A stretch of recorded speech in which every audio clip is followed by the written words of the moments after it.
kreator-kreator di agensi kami itu selain penghasilan harian dari TikTok, penghasilan mingguan dari TikTok, dan ada penghasilan bulanan dari agensi. 3 kali mereka gajian. Kewarasan mereka ini harus kita jaga juga, Bang, karena rata-rata mayoritas tim kami ini itu minimal ada yang tidak melulu soal revenue, tapi bagaimana ini menjadi ekosistem yang saling menguntungkan gitu kan. Ketika sesuatu pola hubungan ini sudah untuk membangun persona gitu ya, branding awal itu memang nggak boleh live streaming itu seperti buka toko, jamnya harus konsisten gitu. Tapi sebelum menuju ke situ mereka tuh harus coba dulu. Nah, ada skema langsung mendapatkan uang dari platform, itu kita manfaatkan. Sosial media itu tidak kita manfaatkan lagi sebagai mencari informasi, cari hiburan lagi, tapi ternyata bisa untuk sebagai penguatan ekonomi. TikTok Live terlihat gemerlap, diamond berjatuhan, host ranking naik, tapi kenyataannya gift menipis. Target gagal, harus strategi, satu langkah salah, semua bisa runtuh. Di jam bisnis, kita tidak berbicara viral, kita berbicara bisnis nyata, margin tipis, dan keputusan menekan mental setiap hari. Hari ini, kita akan bongkar apa yang sebenarnya terjadi di balik layar diamond dan target. Saat ini saya sudah bersama Bang Fitra. Beliau adalah salah satu founder Intustyle Creator Network. Nah, gimana Bang? Kabarnya Bang? Alhamdulillah sehat.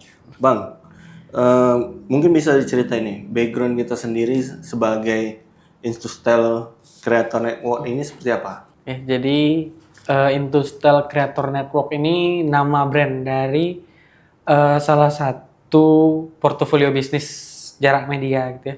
Dan kemudian lahirlah Intustyle sebagai jembatan atau jaringan untuk kreator-kreator yang ada di Indonesia dalam menampilkan performansinya untuk mendapatkan penghasilan. Ya ujungnya ekonomi gitu kan. Nah, kami tidak sendiri di sini sebenarnya, dan ada beberapa teman-teman yang membantu untuk kelangsungan operasional dari Intustyle Creator Network ini. Dan Intustyle Creator Network juga sudah beberapa kali berganti wajah sebenarnya Bang. Dan ini adalah wajah yang menurut kami akan menjadi masa depan konten kreator yang ada di yang kami kelola saat ini gitu. Dari jaringan yang kecil awalnya dan sekarang sudah terus bertumbuh setiap tahun.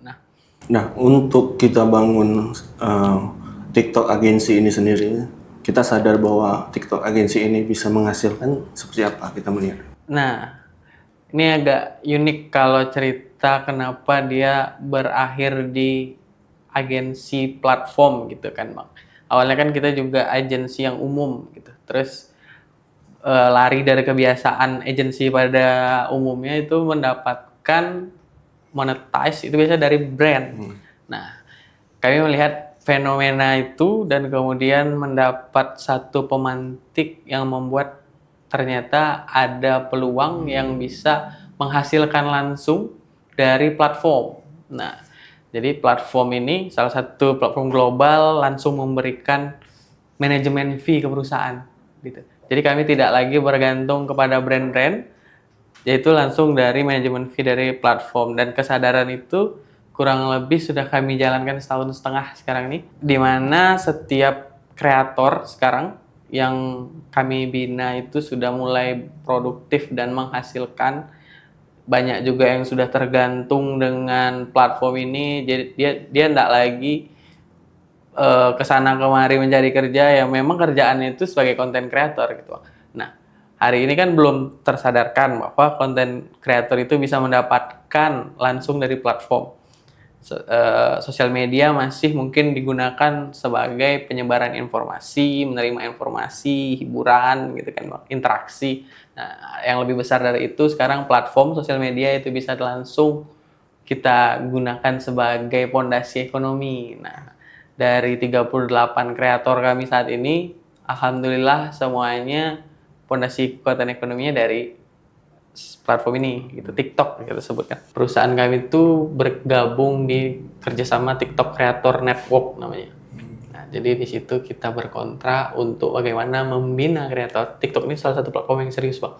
Jadi dia mengelola konten kreator ini supaya konten-kontennya berkualitas. Nah, dari situ kami merasa ini memang wajib dibuat satu perusahaan gitu kan, satu perusahaan yang bisa menghasilkan produk-produk kreator, atau kami sebutnya inkubasi kreator gitu. Bagaimana mereka bisa menghasilkan kualitas dari yang mereka sebarkan ke audiens gitu. Nggak lagi yang sekedar hiburan, tapi bagaimana ini bisa menjadi kekuatan ekonomi ketika balik anaknya senyum. Kenapa TikTok? Nah, salah satu platform, kan banyak memang platform yang ngasih untuk monetize. Tapi yang bisa langsung kami akses ketika itu adalah yang terbuka terhadap kerjasama itu adalah TikTok. Nah, awalnya tuh malah kreator duluan yang terbentuk, baru agensinya terbentuk. Ketika ada kebutuhan terhadap agensi, kreator-kreator ini kesulitan dalam advokasi. Mereka akunnya suspend, ada yang nggak bisa tarik saldo, ada peringatan macam-macam yang akhirnya menghambat. Kan ketergantungan mereka terhadap platform ini nih, untuk ekonomi. Ketika tersuspend atau kena peringatan, mereka nggak bisa live, itu mereka bingung secara advokasinya. Nah, platform ini membuat skema agensi supaya bisa membantu kreator-kreator ini dalam mengadvokasi gitu. Disitulah kami berdiri. Kami membantu kreator selain meningkatkan kualitas, juga membantu dari masalah-masalahnya. Dan tidak cuman membantu masalah, tapi kami juga memberikan bonus setiap bulan.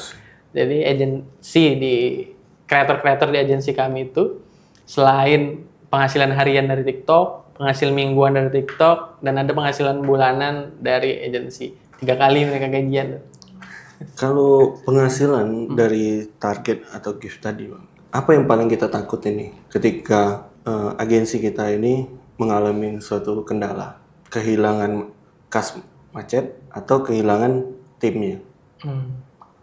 Keduanya itu berkaitan saling tuh, Pak. Kami takut kehilangan ekosistem platform pertama tuh. Kami takut kehilangan kepercayaan lah dari ekosistem ini, dan kemudian tulang punggung dari agensi ini kan kreator. Jadi dua-duanya ini harus saling kuat, tapi kalau memang harus memilih, maka ikatan emosional terhadap host nih. Karena host ini jangka panjang, dia yang menghasilkan revenue untuk platform. Platform ini kami menganggap misalnya target gitu kan Bang, itu kan jangka pendek. Bulan ini tidak tercapai, bulan depan bisa kita kejar gitu. Jadi kalau manajemen manusia ini ya memang kami utamakan bagaimana mereka dalam mendapatkan bonus-bonus dari platform itu tidak menjadi stres gitu kan. Apa namanya? Kalau sekarang ini kan mental health gitu ya. Kewarasan mereka ini harus kita jaga juga Bang, karena rata-rata mayoritas tim kami ini itu minimal ada yang 8 jam. Jadi per sesi itu 4 jam, dia 2 sesi.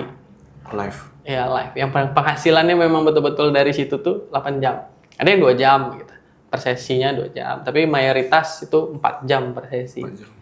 Dan kami itu sebenarnya terlambat juga sadar bahwa ini adalah perusahaan gitu, agensi. Awalnya kami yang mementingkan awareness, kami mementingkan engagement. Yang awalnya kami bangun sosial media supaya orang tahu, supaya orang sadar terhadap merek ini. Dan terakhir, yang harus diperhatikan ternyata itu arus kas. Arus kas itu harus ketat gitu kan, supaya ini bisa meningkat, perusahaannya itu bisa grow, bisa grow lah gitu ya, kita sebut grow. Itu kasnya harus ketat. Awalnya kami berapapun hasilnya itu ya kami gitu, buat senang-senang gitu kan. Alhasil scalingnya terhambat. Nah sekarang sudah sadar, akhirnya lumayan meningkat sekarang untuk secara grafik performansi dari agensi gitu Bang. Agensi ini kan sudah 1 tahun 8 bulan. Nah, dalam pembangunan ini pasti mengalami kesalahan atau kekurangan di situ. Apa yang harus dibayar mahal nih Bang pada saat itu? Yang paling mahal dari belajar ini kan waktu. Kami nggak ada tempat belajar, Bang. Di manapun itu, sosial media, YouTube dan sebagainya, kalau kita cari pembelajaran tentang mengelola agensi kreator network ini terbatas. Hampir tidak ada informasi. Jadi memang yang paling mahal dalam perjalanan ini adalah waktu kami hilang untuk trial and error.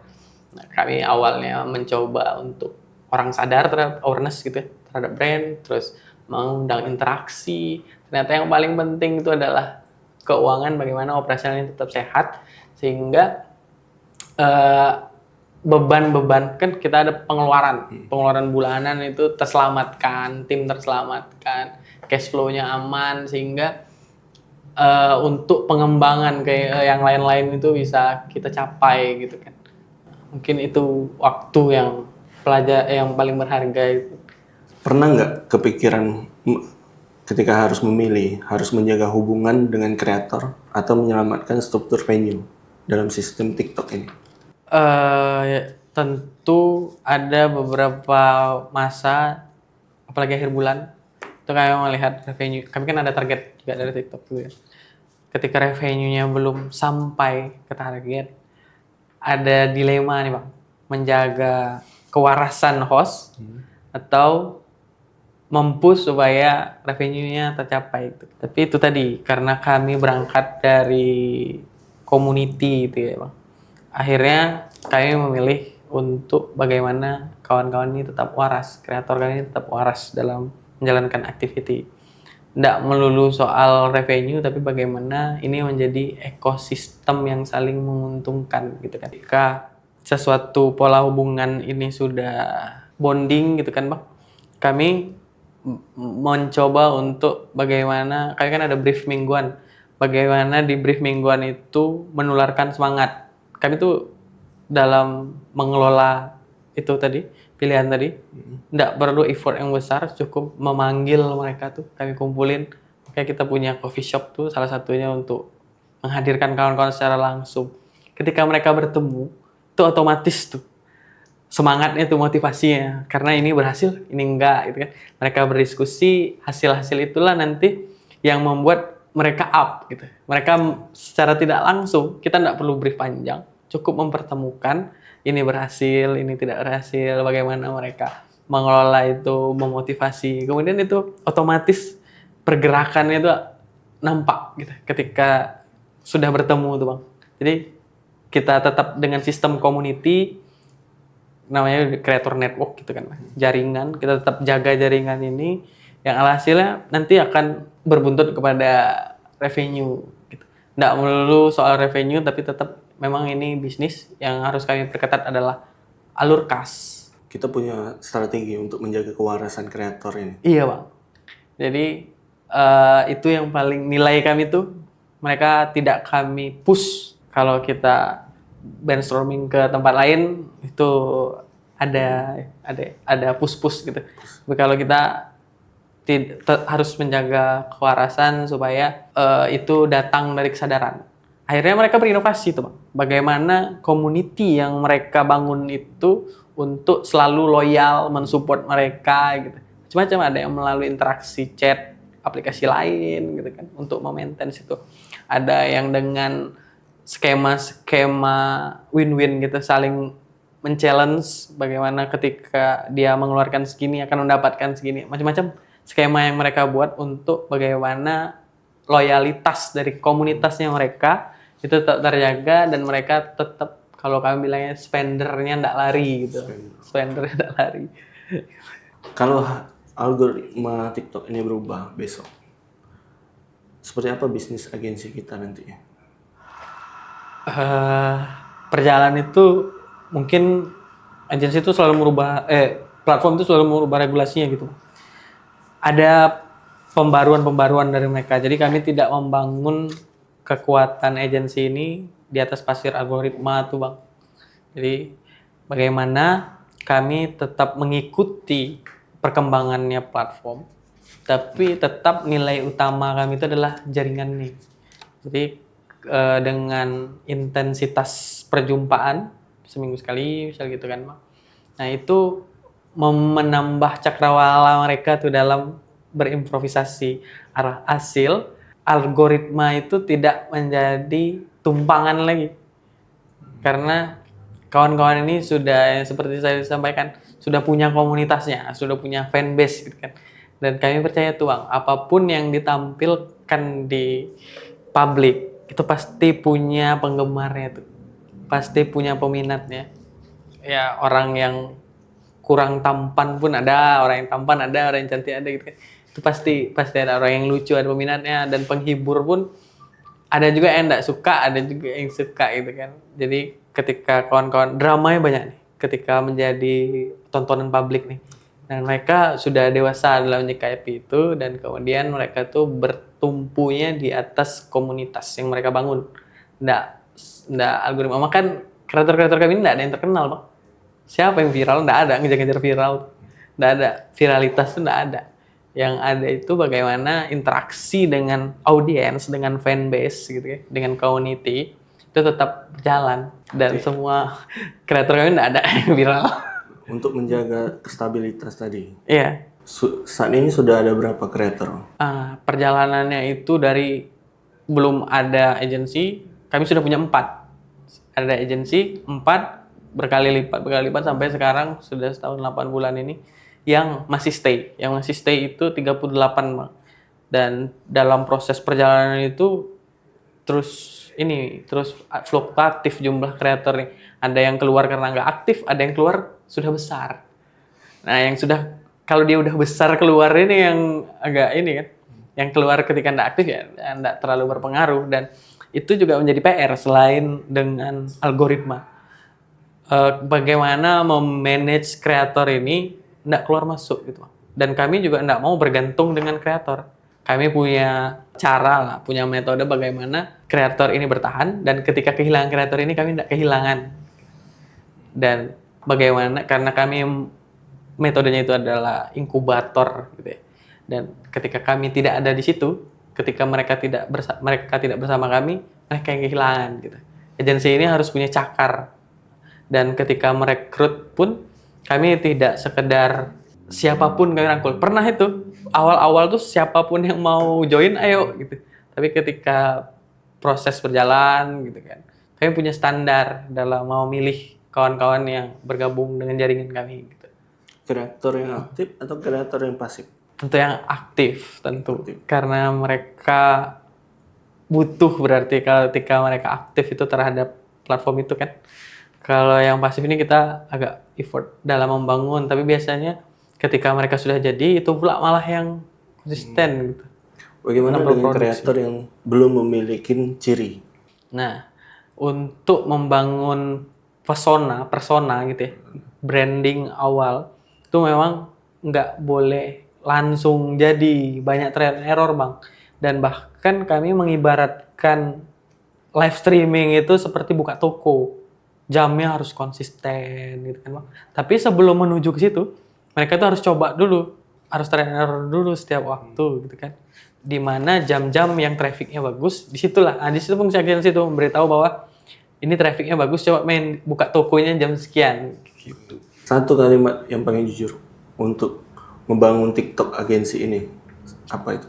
Kalau berharap uang cepat itu bukan dari sini, karena banyak problematikanya juga dalam menjalankan usaha ya Bang. Tentu PR pertama itu adalah mengelola keuangan, tadi saya bilang kan. Nggak ada yang proses yang instan tuh. Ketika naiknya cepat, ini banyak juga di kejadian tempat kami. Ketika naiknya cepat maka turunnya cepat. Dia udah berharap ekspektasinya waktu awal bangun tuh, oh ini nih nilai sebulan aku nih gitu kan. Ternyata ketika bulan kedua turun. Akhirnya bulan ketiga udah hilang gitu. Jadi harus berproses. Yang mayoritas yang bertahan di sini adalah orang-orang yang menikmati proses. Bahkan dia sebulan awal belum ada penghasilan, ada tapi nggak menutup dengan kos-kos yang mereka keluarkan ketika live streaming gitu kan. Kan di situ ada waktu gitu kan. Ada hal-hal lain yang sambil live tuh kan ada kopi, bisa ada internet. Itu bahkan belum menutup tuh sama sebulan. Jadi ketika yang proses instan mungkin nggak panjang dari pengalaman kawan-kawan ya, Bang. Bang, mungkin satu kata untuk kreator yang ingin membangun bisnis di dunia TikTok agensi ini, apa kira-kira?